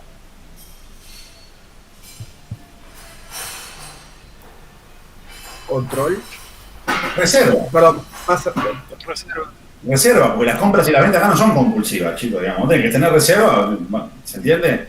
Vos con muchas reservas y con una institución que te permite definir la política monetaria, un mensaje que vos podés emitir al mercado es: yo no voy a devaluar, o yo voy a devaluar, lo que vos quieras, porque yo puedo comprar y vender según voluntad, ¿se entiende? Tengo poder de fuego.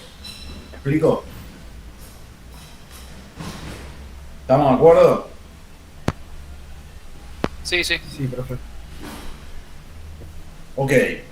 Sin embargo, el ciclo se revierte en el 37. El ciclo se revierte en el 37 porque los argentinos son un desastre, porque la economía argentina es mala, o porque los administradores de la economía argentina, digamos, aplicaron políticas inconvenientes. La respuesta es, por supuesto, siempre es sujeto de interpretación esto, pero la respuesta es no. ¿En qué sentido es no sin interpretación? Que nuevamente lo que hay es un shock externo. Lo que hay es un shock externo. Este shock externo le viene dado a la Argentina nuevamente por una recesión que es mundial. La Argentina no es el principal jugador del comercio internacional mundial, no es el principal actor del capitalismo, y muchas veces, digamos, el shock de la Argentina responde a los grandes ciclos económicos internacionales. ¿Estamos de acuerdo? Sí. Sí. Sí, sí. Esta recesión mundial, ¿qué va a provocar?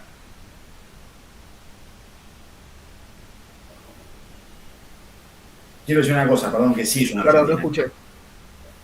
a esta recesión mundial se va a sumar una argentinada. La argentinada que se suma es que hay malas cosechas. ¿Por qué Argentina sería una mala cosecha? No, porque quiero decir que es una cosa que pasó en Argentina, chicos. Ah, yo lo entendí como avivada más que Argentina. No, digamos, ¿qué es efecto de la evolución interna y qué es consecuencia de la evolución exterior? ¿Entiendes? Ok, perdón, disculpe, profe. Las exportaciones argentinas, de resultado de este proceso de recesión mundial, caen. Por lo tanto, por eso decía, el mercado está desdoblado, el peso en el mercado libre comienza a perder valor. Porque Argentina exportando menos significa recaudando menos, pero sosteniendo el tipo de cambio significa erosionar las reservas. ¿Se entiende? Al erosionar las reservas, es presumible pensar que va a cambiar la relación del peso a la libra, a la divisa, perdón, y en la plaza local se opera. Entonces, en el mercado libre hay una depreciación del peso.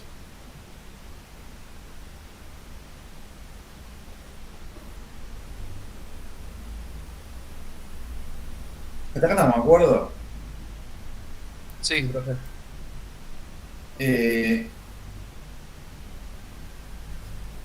¿Seba, querés decir algo? Sí, bueno, que en ese contexto recesivo es cuando el Banco Central, aprovechando las políticas, mejor dicho, las herramientas de política económica que fue construyendo en los años previos, utiliza ese dinero que en un principio fue esterilizado para intentar reactivar el ciclo económico con algo que acá los autores denominan como medidas compensatorias, pero el problema era que esa expansión de crédito lo que hacía era mantener en auge la actividad económica interna y lo que hacía era evitar que se redujeran las importaciones. Es decir, cuando se da en este contexto, digamos, de ciclos recesivos, una de las principales cosas a las cuales se apuntaba básicamente para ahorrar divisas era básicamente recortar importaciones. Por eso es que en el año 38 es que se termina devaluando la libra en el mercado oficial, lo cual hacía que importar fuera todavía más caro, porque digamos la relación entre el peso y la libra se amplía, y eso entre algunas características, podríamos decir benéficas, es que beneficia a lo que sería la sustitución de importaciones. ¿Por qué? ¿Cómo? No, me sumaba a lo tuyo, Seba, porque sí, a esta devaluación se va a sumar un reforzamiento del control de cambios que va a extender la necesidad de permisos previos de importación al mercado libre. Recuerden que había un mercado libre y un mercado oficial, ¿no? Bueno, se va a extender también al mercado libre. Entonces, es más caro, digamos, y más engorroso importar, sí se ve. No, simplemente, digamos, para que se entienda el tema del control de cambios. El control de cambios fue algo que se estableció en 1931, básicamente porque el país tenía pocas divisas, había que administrarlas, y como recién mencioné, uno de los ítems a los cuales se apuntaba para ahorrar divisas era recortar importaciones. El control de cambios es algo que va a tener una vida bastante larga, sacando algunos, digamos, momentos puntuales que después vamos a ir viendo a lo largo de la materia. Por ejemplo, si no me falla la memoria, se extiende hasta el periodo de convertibilidad en 1991. En diferentes momentos a lo largo de todos esos años, el control de cambio va a estar presente. Y recuerden, para entenderlo más fácil, lo que nos pasa hoy en día, que nosotros tenemos lo que vulgarmente denominamos un cepo cambiario, que en realidad es eso, es un control de cambio. Y lo que está ocurriendo a fines de 1938 es un contexto internacional que se va volviendo cada vez más complejo, pero con un Estado que tiene más herramientas políticas para afrontar esa complejidad externa, y ese control cambiario se va volviendo cada vez más, ahí no me sale la palabra, se hace más extensivo, porque antes teníamos que había que pedir un permiso previo de importación en el mercado oficial, pero ahora se extiende al mercado libre, con lo cual es un control mucho más fuerte, mucho más estricto. Por eso, para entenderlo más fácil, quizás piensen un poco en lo que pasa hoy en día, cuando hay algún inconveniente, qué es lo que se hace, y ampliar las restricciones a través de lo que nosotros llamamos cepo cambiario, que es un control cambiario, prácticamente. Y que aparte ese desplazamiento de cambio beneficia, en este caso, a la industria, o benefició a la industria, ¿verdad, Sebas? Claro, eso lo vamos a ver ahora, pero la restricción de importaciones vía el control de cambios, o sea, ¿por qué hay restricción de importaciones? Porque vos tenés menos divisas y el Estado hace un listado de prioridades a quién le vende y a quién no. Entonces, como vos no podés importar lo que querés, es decir, suponete, vos tenés una fábrica y por ahí querés importar una maquinaria, bueno, vos por ahí lo negociás con el Estado y el Estado te dice, bueno, listo, yo te doy las divisas, te las vendo a tanto. Pero vos no podés importar ahora, por ejemplo, bienes de consumo, o sea, bienes terminados. Ahora, como lo que vos no podés importar, por todo esto que estamos explicando, lo empezás a producir localmente. Ahora, el tema es que vos, para producir localmente, se supone que mínimamente tenía que haber una capacidad instalada. Entonces, ahí es cuando vos te vas para atrás y te encontrás con que en la década del 20 Seba, hubo, por ejemplo, sí, andá directamente conectar eso y andá con la versión olímpica. No, básicamente que vos tenés, en los años 20 hubo una llegada muy importante de industrias que vinieron de Estados Unidos, que invirtieron en capital fijo, es decir, en maquinaria, instalaciones, etcétera, y básicamente el despegue industrial, por lo que sería el desarrollo de la ISI, la industria sustitutiva de importaciones, que va a tener como destino el mercado interno, se va a sostener fundamentalmente en esa capacidad instalada en los años 20. Y la versión olímpica de la industrialización es que justamente el contexto de crisis de los años 30 es lo que permite que a través de la industria local se empiecen a producir bienes que ya no se podían importar desde afuera, por la crisis, las restricciones cambiarias, etcétera, etcétera. Bueno, eso, dale, sí, pensé que te habías cortado. No. Después, bueno, si relacionándolo, por ejemplo, con lo que fue lo que se negoció en el Pacto Roca-Runciman, en donde ahí nosotros tenemos que, por ejemplo, se va a beneficiar el ingreso de manufacturas británicas, que van a ser más baratas, porque aparte van a poder acceder al mercado oficial de divisas, con lo cual ahí la divisa era más barata y por ende lo que se importaba era más barato. Y básicamente ese crecimiento industrial que se da en los años 30 se hace a expensas, fundamentalmente, de aquellos productos que antes se importaban desde Estados Unidos. Por ejemplo, un caso fundamental va a ser el de Siam Vitela, que era una empresa local que se dedicaba a fabricar heladeras. Pero, no obstante, eso no significa que Estados Unidos se resigne a perder ese mercado, ya sea por un lado con los británicos, cuando mejora su posición relativa en el mercado argentino, y tampoco con la ISI, y es más, se va a dar una llegada de industrias estadounidenses que van a saltar las barreras arancelarias y cambiarias y se van a instalar en el mercado argentino para poder producir para ese mercado que está expandiéndose. Seba, pará, ¿en qué año sucedió todo esto? Porque como que me perdí. Estábamos en 1938 con una crisis. No, pará, te interrumpo. Ahí está me planteada la pregunta, no es en un año. En 1929 hay una crisis internacional enorme, con un impacto muy fuerte en la economía argentina. La economía argentina no podrá exportar la misma cantidad ni por el mismo valor que importaba en 1928, sino hasta 1962-63. Eso cambia las condiciones de inserción de la economía argentina en el mercado mundial. Eso abre un conjunto de condiciones y cierra otras. ¿Cuáles cierran? Las posibilidades de que que las exportaciones agropecuarias pudieran movilizar el conjunto de la economía argentina. De resulta de esas transformaciones, entre otras cosas, va a aparecer un sector industrial fuerte. Ese sector industrial da lugar a un proceso de industrialización. Lo que decía Sebastián, que es la pregunta del $1.000.000, es de qué se trató ese proceso de industrialización. ¿Por qué? Porque no todo proceso de industrialización es igual a sí misma. La Argentina tenía industria en el siglo XIX, tenía industria en la década del 20, como dijo Sebastián. Sin embargo, en la década del 30 se intensificó. Y hay que responderse por qué. Sebastián dio el caso de Cianditela, es un caso que bien sirve como caso testigo. ¿Por qué bien sirve como caso testigo? Porque Cianditela se funda en 1911, asociado fundamentalmente a la provisión de surtidores de nafta. Ya en la década del 20 Cian tenía sucursales en Chile y producían en Brasil, pero sin embargo en la década del 30 se va a reorientar primero a el consumo interno, B, va a iniciar un proceso de crecimiento y expansión que le va a permitir en la década del 60 ser la industria más grande de América Latina. ¿Estamos de acuerdo? Ahora, la pregunta es de qué se trató esa industria.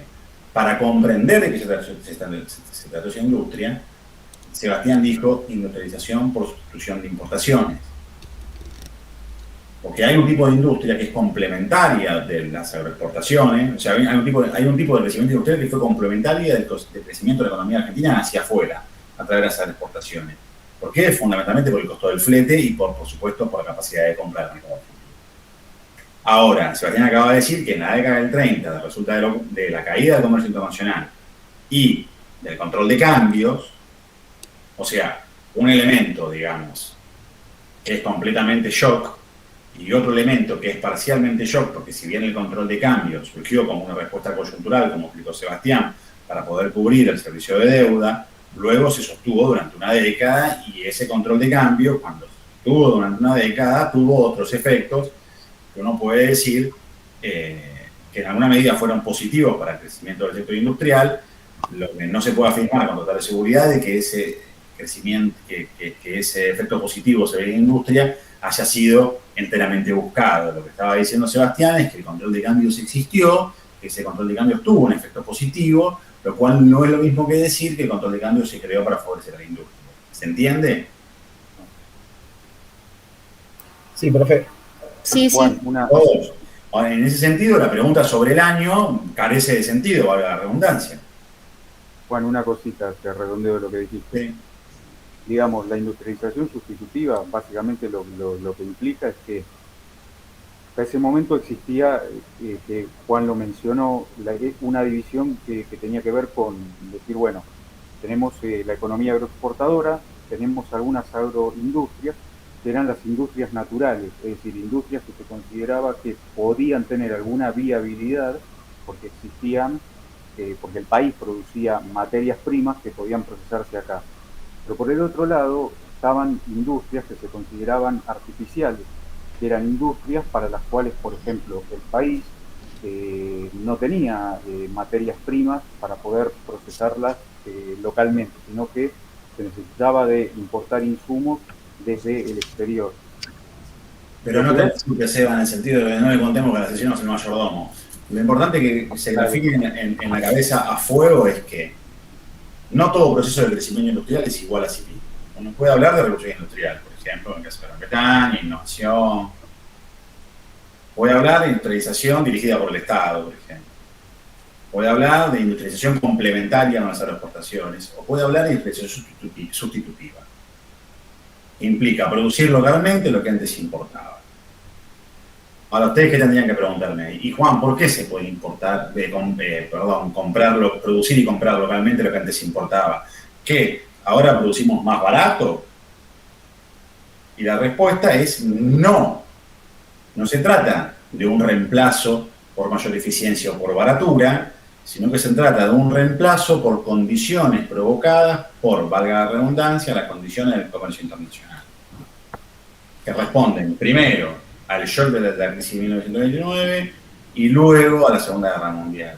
Dos coyunturas que van a favorecer el reemplazo de la producción importada por la producción local, toda vez que A, la Argentina exporta menos y tiene menos para comprar, B, de resulta de eso surge el control de cambio y otras políticas arancelarias más que acompañan cierto reemplazo, C, las economías exportadoras se están ocupando también de responder a la crisis del 29, de resultado de lo cual se cerraron y por lo tanto están exportando menos.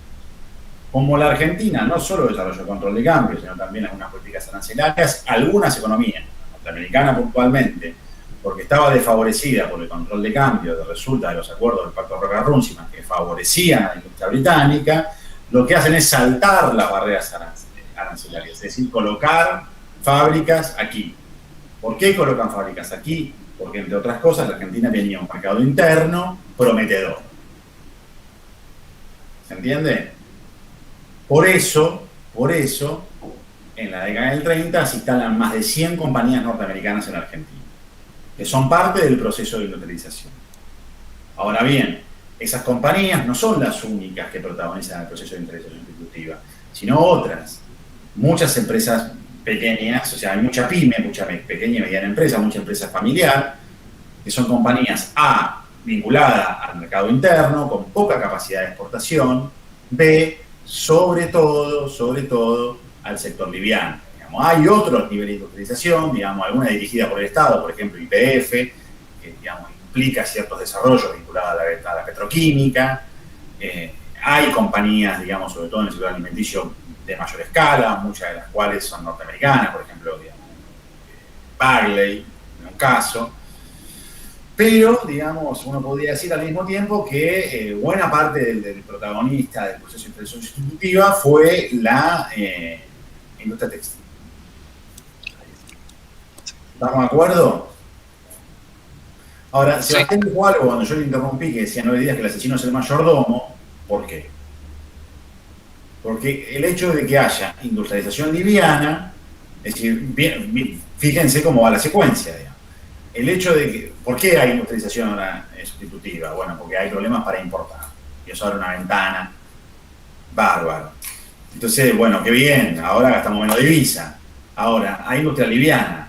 La industria liviana, para funcionar, ¿qué requiere? Insumos, maquinaria. Bueno, ¿y dónde lo sacás si vos no lo producís? Lo tenés que importar. O no te actualizás. Y al mismo tiempo, bueno, entonces ahí empezás a gastar divisa. ¿Me explico? Necesita una capacidad instalada mínima. Que la Argentina no la tiene, para no importar. Entonces, si vos, por un lado, esa industrialización te requiere que vos compres insumos importados, y al mismo tiempo esa industria no exporta, y al mismo tiempo tus agroexportaciones bajaron de valor, no se recuperaron, sino hasta la década del 60, los niveles del 28, es posible que, salvo que vos puedas sostener un proceso de crecimiento vinculado al crecimiento, valga la redundancia, al mercado interno, en algún momento tengas problemas. ¿Me explico? Van a falta divisas. Ese problema la Argentina no lo tiene con tanta fuerza en la década. Lo va a tener con mayor fuerza, sobre todo a partir de 1949, y vamos a estudiar luego la crisis de Stop and Go. Yo por eso le decía a Seba, no le digamos que el asesino es el mayordomo. Ahora bien, ¿cómo crece tanto el sector industrial del mercado interno? Básicamente por un fenomenal proceso de urbanización que se sucede en Argentina en la década. Un enorme crecimiento de la economía urbana, hay un enorme crecimiento demográfico de las grandes ciudades, y hay un proceso de modernización general que se va a traducir también, digamos, en un crecimiento del mercado en el doble sentido. Es un mercado de consumo, yo no quiero decir masivo, porque en todo caso eso sucede definitivamente con el peronismo, pero sí un mercado de consumo muy ampliado, con una nueva demanda y con nuevos sectores. Buena parte de esos nuevos sectores son los migrantes, son migrantes internos. Entonces, ¿ustedes qué tendrían que preguntarnos ahora? Che, Juan, che, Seba, ¿y por qué hay tantos migrantes internos? Y yo les pregunto, ¿cuál les parece que es la respuesta? Por la crisis que va en el agro. Yo les conté el cuento del Banco Monetario Nacional, ¿se entiende? Esa crisis de rentabilidad del sector, porque finalmente, digamos, una crisis de rentabilidad, una crisis generalizada del sector agrario, lo que hace, entre otras cosas, es expulsar mano de obra. Ahora, simultáneamente se está dando este proceso de industrialización sustitutiva, que permite, digamos, incorporar al mercado de trabajo a esas personas. Porque ustedes, ¿cuál es la consecuencia? Ustedes lo vieron a Aníbal, digamos, ¿cuál es la consecuencia más dramática de la crisis del 30? El desempleo. El desempleo, que se revierte a partir del 35. A partir de 1935 se revierte la tendencia de desocupación. Y tienen que ver con este desarrollo. La Argentina, digamos, se urbaniza a los niveles que nosotros conocemos en la década del 30. Para decirlo brutalmente, el conurbano bonaerense es, entre otras cosas, digamos, un fenómeno cuyos orígenes uno puede rastrear definitivamente en la década del 30. ¿Se entiende? Y así otros conos urbanos. Por supuesto, ¿cuáles son las ciudades que principalmente crecen? Buenos Aires y el litoral. ¿Por qué, profe, perdón, lo del conurbano? ¿Por qué qué? ¿Por qué lo del conurbano? Por la densidad demográfica. Digamos, hasta la década del 30, exagerando, uno podría decir que el conurbano bonaerense existía, sobre todo en la zona norte, menos en la zona oeste, y era una isla de barrios alrededor de las estaciones de tren. Claro, yo tengo entendido, o lo que más recuerdo era que... Formalmente como ejido urbano es de 1947, la idea de conurbano así se formaliza en el 47, pero digamos, como realidad demográfica es de los 30. Claro, yo lo que decía que más o menos tenía en cuenta lo de la creación de los barrios a través de, por ejemplo, ferrocarriles, como pasaba por... No, sí, claro. Por ejemplo, Caballito, Línea... No, por ejemplo, Palomar se lotea en 1909, pone. Sí. Una que me acuerdo ahora, pero no vivía ni el loro en Palomar. No. ¿Cuándo empiezan a vivir los loros en el Palomar? Y sobre todo en la década del 40. ¿Que también llegan en los trenes? ¿Perdón? Que también llegan en los trenes, digo. No, el tendido ferroviario existe de antes. De hecho, el loteo de Palomar fue un chiste. Pero, digamos, la realidad metropolitana es hasta los 30, sobre todo una realidad del norte y en menor medida del sur. Y, por supuesto, circundante al Riachuelo. Piensen, por ejemplo, que la avenida General Paz es de 1936. El Buenos Aires, que el conurbano nosotros conocemos ahora, el primer y el segundo cordón, demográficamente, es una realidad que se construye a partir de los 30 y que explota en los 40. ¿Sí? Este proceso de urbanización que supone no solamente un crecimiento demográfico, sino la creación de un mercado interno, porque piensen, digamos, que parece una tontería, digamos, decir estas cosas, pero bueno, vale la pena decirlas. Por ejemplo, digamos, la migración del campo a la ciudad, entre otras cosas, supone una, digamos, mayor mediatización, mayor necesidad de los mecanismos de mercado para satisfacer la compra, la producción de bienes y servicios necesarios para la vida, como diría, cosas útiles necesarias para la vida. Es decir, digamos, las personas que viven en el campo, digamos, la realidad rural incluye una porción mayor de prácticas de autorreproducción del consumo que la vida urbana, ¿se entiende? La vida urbana incluye un mayor predominio, por ejemplo, de A, la relación salarial, B, la satisfacción de las necesidades a través de la compra en el mercado, C, todo un proceso de desarrollo de infraestructura vinculado a la concentración demográfica, D, un mayor desarrollo del sector servicios y comercial, ¿me explico? E, de las profesiones liberales, D, con el desarrollo de la infraestructura, estamos hablando no solamente de pavimentaciones de caminos, sino también de escuelas, hospitales, lo cual requieren más servicios. No sé si me están entendiendo. Es ese proceso de urbanización, es ese crecimiento del mercado interno, es ese proceso de urbanización y de crecimiento del mercado interno el que está pudiendo consumir en principio lo que está produciendo esta industrialización sustitutiva. Que vuelvo a repetir, hay que tener claro que si las ramas dinámicas son los tejidos de algodón, la petroquímica en menor medida, los de alimentos, fundamentalmente la producción de carne, los frigoríficos, el buque insignia es el sector textil, el alimentario, es decir, industria liviana, que no produce bienes intermedios, ni capital, ni bienes de capital en el sentido ahora de máquina de máquinas. Al mismo tiempo, esa inflación sustitutiva tuvo poca capacidad exportable. En principio, poca capacidad exportable. Y el contexto de la Segunda Guerra Mundial y de la creación de la Corporación de la Promoción del Intercambio, que favorecía por políticas fiscales, arancelarias y tributarias en algún nivel de exportaciones, en el contexto inicial de la Segunda Guerra Mundial, la Argentina tendrá alguna capacidad para exportar sobre todo a los países vecinos, lo cual implicaría también la posibilidad de acceder a un nivel de divisas un poco mayor que antes de 1940. Lo cual permitiría cierto nivel de desahogo respecto de esta necesidad de insumos, de capital y de combustible de la que hablaba Sebastián. Ahora bien, la coyuntura va a volver a cambiar con la guerra, ya no solo en el sentido de este conato de capacidad exportable, sino también en el que la realidad va a empezar un poco a cambiar en el sentido de que, así como se desarrolló el proceso de inflación sustitutiva, se desarrolla al compás la necesidad de importar, que era lo que decía Sebastián. Ahora bien, la guerra va a provocar, entre otras cosas, nuevamente, que los países beligerantes están ocupados en hacer una guerra y no en exportar bienes intermedios y bienes de capital, con lo cual van a faltar, digamos, si la coyuntura anterior era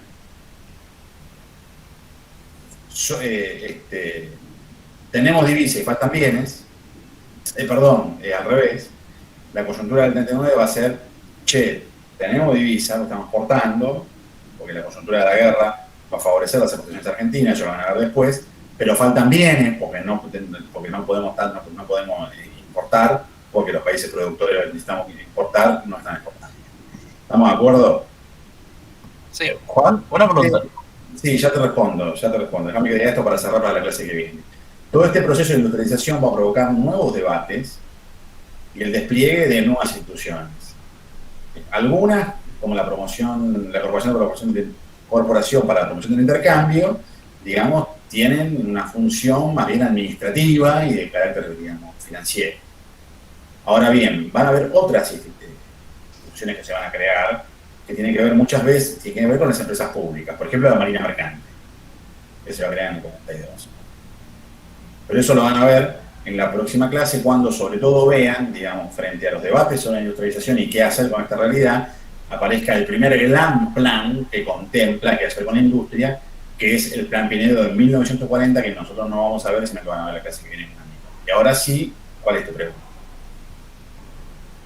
Yo la duda que tenía era eso de que vos dijiste de que en la Segunda Guerra Mundial la exportación de Argentina fue algo positivo, pero mi duda era por qué yo no digo ni positivo ni negativo, para cuidado, porque esto es importante para que entiendan los textos. La Argentina, en el 39, el resultado de las condiciones del conflicto, más su crecimiento industrial, más las condiciones relativas de los países vecinos, tiene una capacidad mayor de exportación y de hecho tiene una capacidad de exportación en los países vecinos. A la vez, en el 41 se crea la Corporación para la Promoción del Intercambio, que tiende a favorecer con políticas arancelarias, fiscales y crediticias las exportaciones industriales, lo cual da un margen un poco mayor. Eso quisimos decir. Por ahí yo me expresé mal, pero lo que quiero decir es eso. Ahora sí, hacen la pregunta. Igual creo que ahora entendí, porque justo cuando fue la Primera Guerra Mundial me acuerdo que habías dicho que bueno, que fue muy devastador para la exportación de Argentina, y que yo siempre había escuchado que la Segunda Guerra Mundial había sido en cierto punto para la exportación, claramente que no era genial, pero que había sido Pero el punto, mi querido alumno, no digo tu nombre, por eso digo mi querido alumno, es que vos no estás teniendo en cuenta algo, que exportación no siempre sigue a sí mismo. Vos tenés que ver qué hay adentro de las exportaciones. Y en la Primera Guerra Mundial, lo que hay son las exportaciones agropecuarias. ¿Se entiende?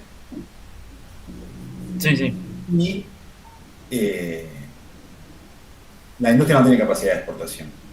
Ahora nosotros estamos hablando de la industria, estamos hablando de las industrias, todavía no de la producción agrícola ganadera, y estamos diciendo que la coyuntura de la guerra favoreció algún nivel de exportación de industrias exportación industrial. ¿Se entiende? Sí, gracias. Bueno, ¿alguna otra pregunta? Profe, yo para terminar, en el Power anterior dice un nivel de proteccionismo infantil.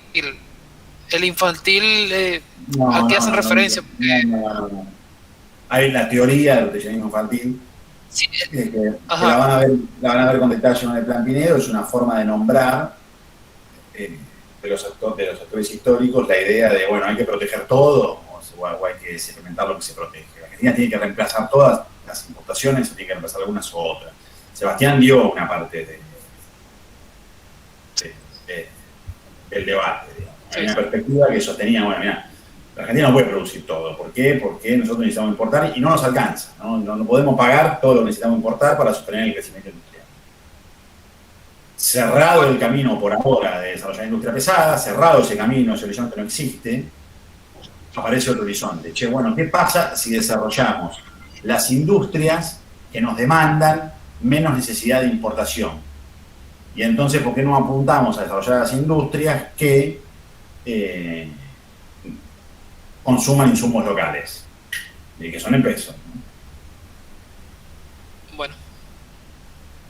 ¿Se entiende? Perfecto. Sí. Seba, ¿querés decir algo? No, básicamente esa teoría, lo que permitía entrever era que unas industrias en determinadas condiciones, con una protección inicial, podían llegar a tener algún potencial de tipo exportador, que bueno, ya Juan mencionó las razones. Es decir, quizás como para no quedarse con la idea de que la industria local únicamente tenía como desemboque el mercado interno. Es decir, por supuesto, en su mayor parte la industria va a ser poco eficiente y sobre todo mano de obra intensiva, porque se va a emplear mucha mano de obra, pero bueno, digamos que quedaba un pequeño margen para un cierto sector de que pudiera llegar a generar una capacidad exportadora. Después vamos a ver si esto en realidad era así, o si fue producto de la coyuntura de la guerra, si se pudo sostener en el tiempo o no, pero eso lo veremos la semana que viene. Esto que dijo Seba, y yo ya voy cerrando, es muy importante: mano de obra intensiva. No es un desarrollo industrial que, digamos, uno, si lo caracteriza, lo diría que lo caracterizaría por el dinamismo de su desarrollo tecnológico. ¿Entiendes? Mano de obra intensiva. Y al mismo tiempo, también lo dijo Seba, yo por eso no lo dije, grosso modo, un proceso de industrialización que se montó sobre una capacidad instalada que ya existía en los 20, lo cual supuso adicionar turnos, incorporar empleados, pero no tanto desarrollar nueva capacidad instalada. ¿Se entiende? Unos autores clásicos que son muy importantieros, digamos, no importa si tienen razón o no tienen razón, son infinidad de debates, pero tenían una frase que viene bien para que les quede grabado a fuego. Y la frase la digo por su valor pedagógico. Y era: un proceso de industrialización sin revolución industrial. ¿Se entiende? Tecnología, digamos, importada, máquinas preexistentes, que no están en la frontera tecnológica. ¿Me explico? Que tiene que ver mucho con la adición de horas hombre y no de nuevas máquinas, ese tipo de desarrollo del que estamos. Y por supuesto orientada principalmente al mercado interno y concentrada en sectores más bien livianos.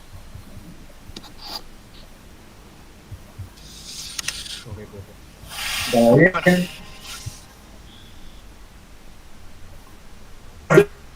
Que va a ser un placer, que disfruten mucho de su fin de semana, que la próxima clase vuelvan a leer, revienten a preguntas Aníbal, no se olviden de reventar por preguntas.